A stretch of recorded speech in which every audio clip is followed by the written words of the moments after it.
அதன் பசுநாமத்துக்கு சோத்திரம். பெரிய மாணவர்களே, இந்த காலை வேளையில் உங்கள் அனைவருக்கும் சோத்திரம் செலுத்துகிறேன். சோத்திரம்.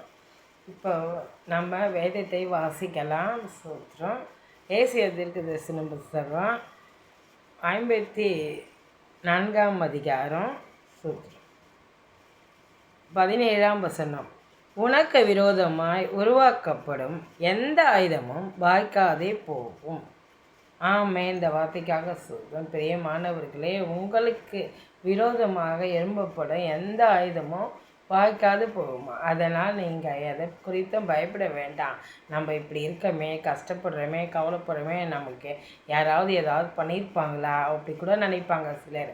அப்படிலாம் எதுவுமே இல்லை. உங்களுக்கு எதிராக உருவாக்கப்படும் எந்த ஆயுதமும் வாய்க்காது போகும்படி கர்த்தர் இந்த நாள் உங்களுக்கு செய்வாராக. சோத்திரம். நம்புங்க, ஆண்டவர் விசுவாசிங்க, அவர் பாதத்தில் எப்போதுமே காத்திருங்க. சோத்திரம். கர்த்தர் நிச்சயமாகவே உங்களுடைய கவலை பாரங்களை ஆண்டவர் நீக்கி உங்களுக்கு ஒரு நல்ல ஆசீர்வாதத்தை இந்த நல்ல கட்டளை இருக்கிறார். அதற்காக நன்றி சொல்லுங்கள். சோத்திரம். ஆமென்.